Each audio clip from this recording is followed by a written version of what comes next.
posterior cutaneous nerve of the thigh. This nerve arises from the sacral plexus and supplies more skin than any other cutaneous nerve.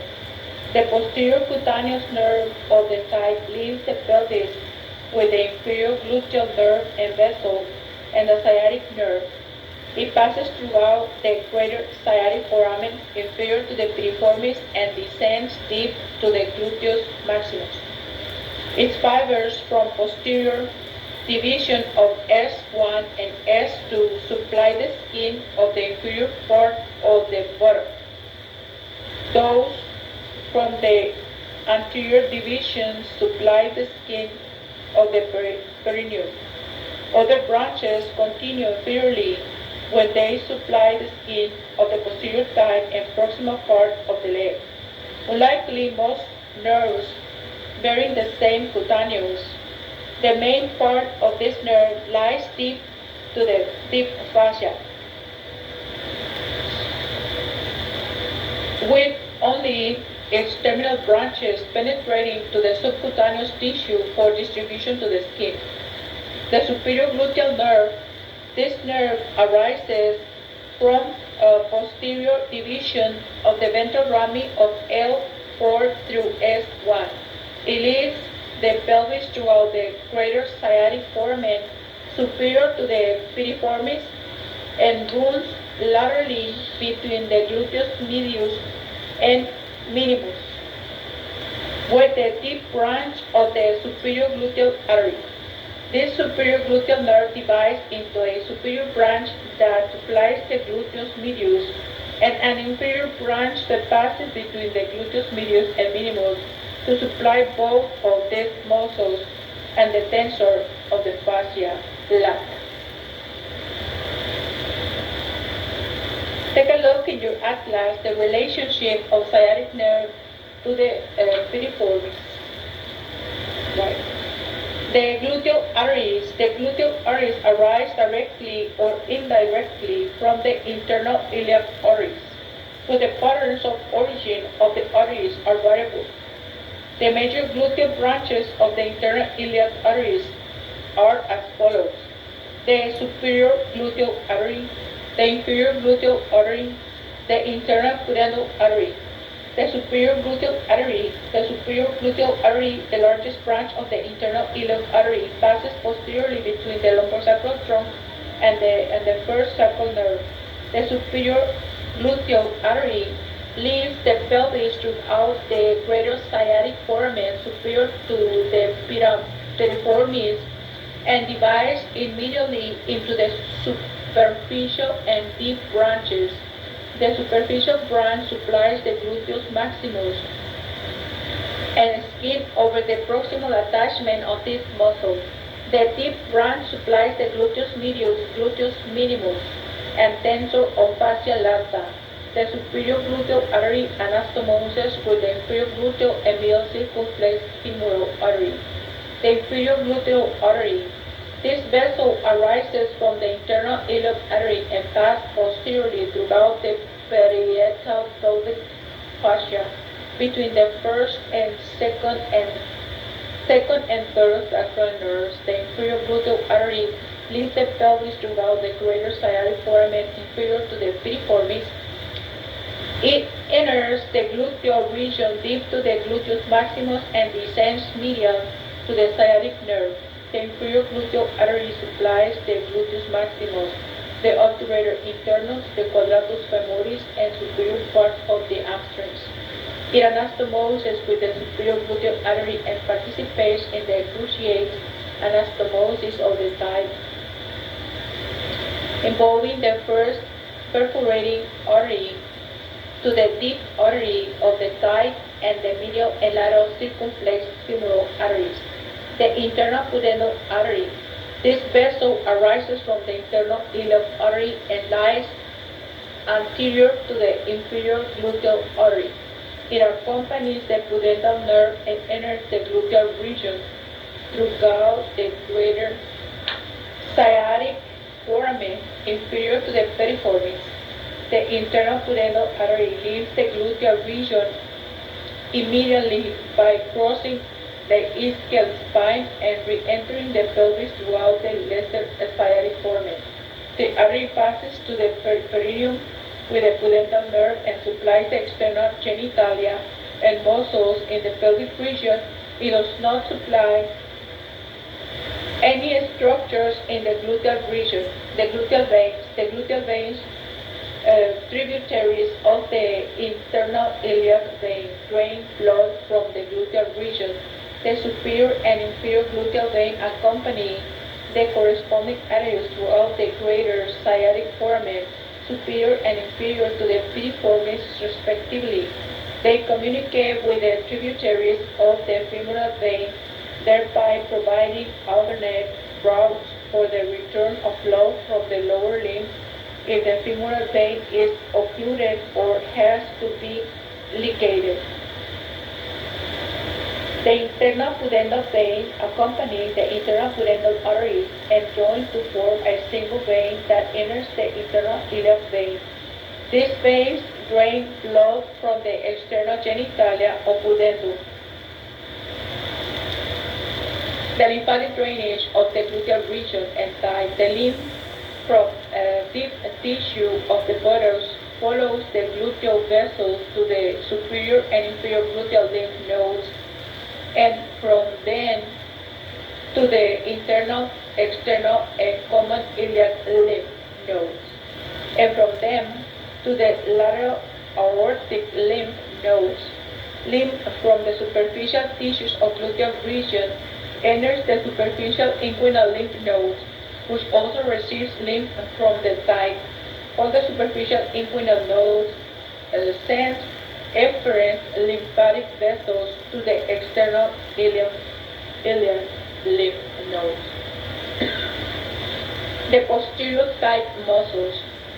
The three muscles in the posterior aspect of the thigh are the hamstrings, which contain the semitendinous, the semimembranous, the biceps femoris, which is also known as long head. These hamstring muscles span the hip and knee joints, arise from the ischial tuberosity deep to the gluteus maximus, and are innervated by the tibial division of the sciatic nerve. The short head of the biceps does not meet this criteria. The hamstrings are extensors of the thigh and flexors of the leg. Especially during walking, both actions cannot be performed fully at the same time.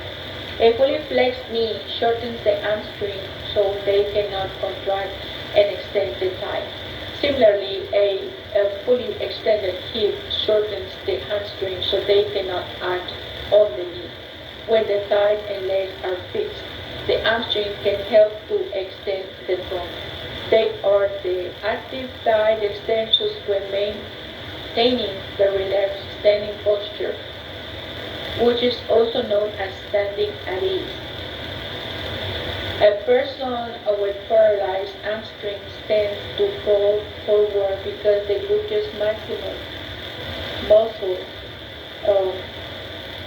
cannot maintain the necessary muscle tone to stand straight. The hamstrings receive their names because it's common to string hands up with a hook around these muscle tendons. This also explains the expression hamstringing the enemy by slashing the tendons lateral and medial to the knee. To test the hamstrings, the person flexes the leg against resistance.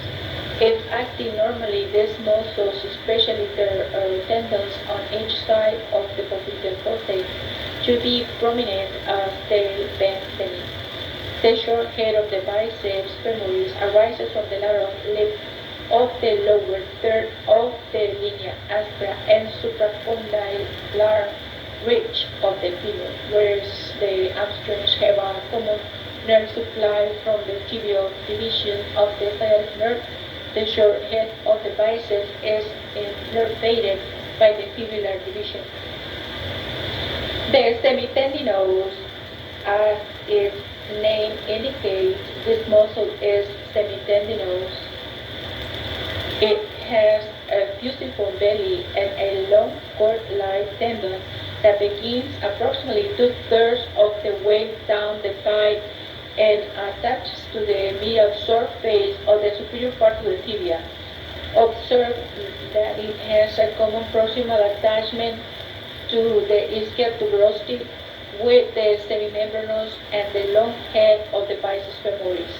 The semimembranosus, this broad muscle, is also aptly named because of the flattened membranosus form of its proximal attachment to the ischial tuberosity. The tendon of the semimembranosus forms around the middle of the thigh and descends to the posterior part of the medial tibial fondi. The biceps femoris, and its name indicates this fusiform muscle, has two heads, long and short. In the inferior part of the thigh, the long head becomes tendinous and is joined by the short head. The rounded tendon attaches to the head of the fibula and can easily be seen and felt as it passes the knee, especially when the knee is flexed against resistance. Posteriorly, the long head of the biceps femoris crosses and provides protection for the sciatic nerve after it descends from the gluteal region into the posterior aspect of the thigh. Take a look in your atlas, the muscles and fascial compartments of the thigh. Right, and the popliteal fossa is a diamond-shaped depression of the posterior aspect of the knee. The fossa is bounded superiorly by the hamstrings and inferiorly by the two heads of the gastrocnemius and the plantaris. All important vessels and nerves from the thigh to the leg pass throughout this fossa. And the popliteal fossa is formed superolaterally by the biceps femoris, right, which has the superolateral border. The superomedially by the semimembranosus, lateral to which is the semitendinosus superomedial border, by the inferolaterally and inferomedially by the lateral and medial heads of the gastrocnemius, respectively, inferolateral and in medial borders, and by posteriorly by the skin and fascia at the root, right, and anteriorly by the popliteal surface of the femur, the oblique popliteal ligament, and the popliteal fascia over the popliteus, which together form the floor of the fossa.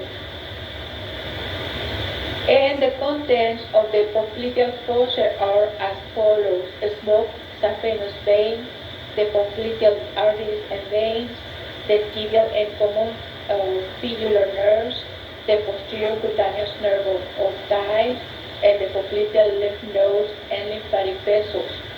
The fascia of the popliteal fossa contains fat, the small saphenous vein, although it might penetrate the deep fascia at a more inferior level, and three cutaneous nerves, the terminal branch of the posterior femoral cutaneous nerve, and the medial and lateral cutaneous nerves. The deep popliteal fascia is a strong sheet of deep fascia that forms a protective covering for neurovascular structures passing from the thigh throughout the popliteal fossa to the leg. When the leg extends, the popliteal fascia stretches and the semimembranosus moves laterally, providing further protection to the contents of the popliteal fossa. The both vessels in the popliteal fossa, the popliteal artery, the continuation of the femoral artery, right, begins when this artery passes throughout the adductor hiatus. The popliteal artery passes inferolaterally throughout the popliteal fossa and ends at the inferolaterally throughout the popliteal fossa and ends at the inferior border of the popliteus by dividing into the anterior and posterior tibial arteries. The deepest structure in the fossa, the popliteal artery, runs close to the articular capsule of the knee joint. 5 genicular branches of the popliteal artery supply the articular capsule and ligaments of the knee joint. The genicular arteries are the lateral superior, medial superior, middle, lateral inferior, and medial inferior genicular arteries. They participate in the formation of genicular anastomosis and network of vessels around the knee. Other contributions to this important anastomosis are as follows. Descending genicular branch of the femoral artery superomedially, descending branch of the lateral femoral circumflex artery superolaterally, and anterior recurrent branch of the anterior tibial artery inferolaterally. The muscular branches of the popliteal artery supply the hamstrings, gastrocnemius, soleus, and plantaris muscles. The superior muscular branches of the popliteal artery have clinically important anastomosis with the terminal part of the deep femoral and gluteal arteries. The popliteal vein is formed at the distal border of the popliteus. Throughout its course, the popliteal vein is close to the popliteal artery and lies superficial to and in the same fibrous sheet as the artery. The popliteal vein is at first posteromedial to the artery and lateral to the tibial nerve.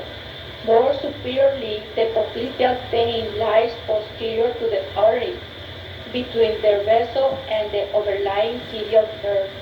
The popliteal vein, which has several valves, ends at the adductor hiatus, where it becomes the femoral vein. The small saphenous vein passes from the posterior aspect of the lateral malleolus to the popliteal fossa, where it pierces the deep popliteal fascia and enters the popliteal vein. Nerves in the popliteal fossa. The sciatic nerve usually ends at the superior angle of the popliteal fossa by dividing into the tibial and common tibular nerves. The tibial nerve, the medial large terminal branch of the sciatic nerve, is the most superficial of the three main central components of the popliteal fossa. However, it is deep and in a protected position. The tibial nerve bisects the fossa, and it passes from the superior to its inferior angle, while in the fossa, the tibial nerve gives branches to soleus, gastrocnemius, plantaris, and popliteus muscle. A medial sural cutaneous nerve also derives from the tibial nerve, which shows the lateral sural cutaneous nerve as a highly variable level to form the sural nerve. This nerve supplies the lateral weak side of the leg and angle. The common fibular nerve, the lateral smaller terminal branch of the sciatic nerve, begins at the superior angle of the popliteal fossa and follows closely the medial border of the biceps femoris and extends along the superolateral boundary of the popliteal fossa. The common fibular nerve leaves the fossa by passing superficial to the lateral head of the gastrocnemius and then passes over the superior aspect of the head of the fibula. The common fibular nerve runs around the fibular neck where it is susceptible to injury. Right. And it divides into its terminal branches. The posterior cutaneous nerve of the thigh arises from the posterior division of the ventral rami of S1 and S2 and the anterior division of S2 and S3 nerves. Take a look in your atlas. The popliteal fossa, and also the deep section of the popliteal fossa. This nerve supplies more skin than any other cutaneous nerve. The posterior femoral cutaneous nerve leaves the pelvis with the inferior gluteal nerve and vessels and the sciatic nerve. Its fibers from the posterior division of S1 and S2 nerve supply the skin of the inferior part of the buttocks. Those from the anterior division of S2 right, and S3 supply the skin of the perineum. Other branches continue inferiorly where they supply the skin of the posterior side and proximal part of the leg. Take a look at your atlas, the genicular anastomosis around the knee. The lymph nodes in the popliteal fossa. The superficial popliteal lymph nodes are usually small and lie in the popliteal bag.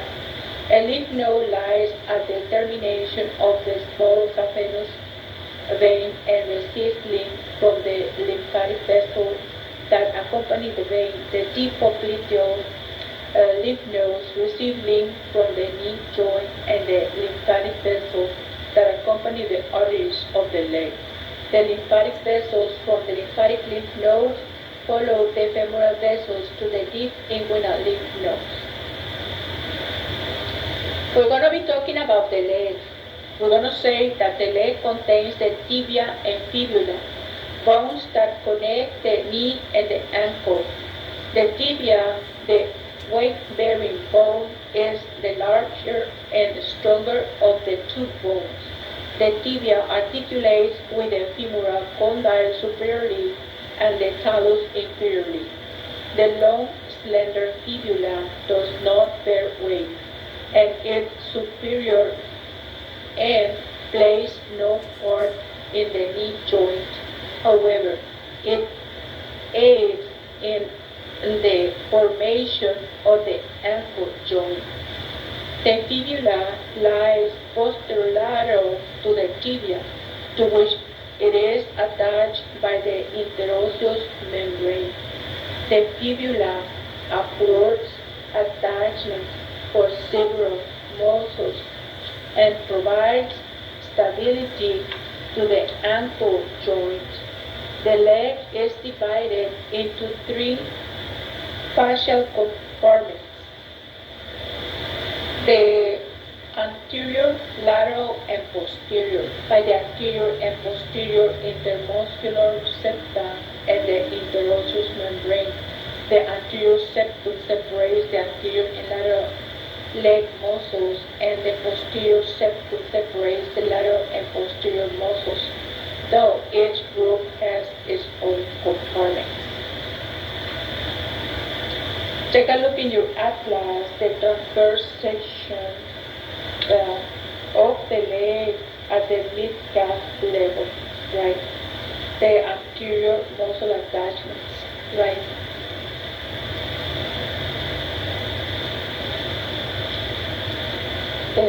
Take a look at the anterolateral view, right? The anterior compartment of the leg, the anterior compartment, the dorsiflexor extensor compartment is located anterior to the interosseous membrane, between the lateral surface of the tibial body and the anterior intermuscular septum. The anterior compartment is bounded anteriorly by crural fascia and skin. The muscles in the anterior compartment, the four muscles in the anterior compartment are the tibialis anterior, the extensor digitorum longus, the extensor hallucis longus, and the fibularis tertium. These muscles are mainly dorsiflexors of the ankle joints and extensors of the toes. The superior extensor retinaculum is a strong, broad band of deep fascia passing from the fibula to the tibia, proximal to the malleoli. It binds down the tendons of muscles in the anterior compartment, preventing them from bowstringing anteriorly during dorsiflexion of the ankle joint. The inferior extensor retinaculum, a Y-shaped band of deep fascia attaches laterally to the anterosuperior surface of the calcaneus. It forms a strong loop around the tendons of the fibularis tertium and the extensor digitorum longus muscles. The tibialis anterior is a slender muscle that lies against the lateral surface of the tibia. Right. Its tendons appear in the lower third of the leg on the anterior surface of the tibia. The tendon passes within its own synovial sheath deep to the superior extensor retinaculum and the inferior extensor retinaculum to its attachments on the medial side of the foot. The tibialis anterior is the strongest dorsiflexor and invertor of the foot. To test the tibialis anterior, the foot is dorsiflexed against resistance. If acting normally, its tendon can be seen and palpated. Extensor digitorum longus. The extensor digitorum longus is the most lateral of the anterior leg muscles. A small part of the proximal attachment of the muscle is to the lateral tibial condyle. However, most of its attachments to the medial surface of the fibula and the superior part of the anterior surface of the interosseous membrane. The muscle becomes tendinous superior to the ankle and its four tendons attached to the phalanges of the lateral four toes. Right. To test, let us just stop right here and let us continue a little bit later.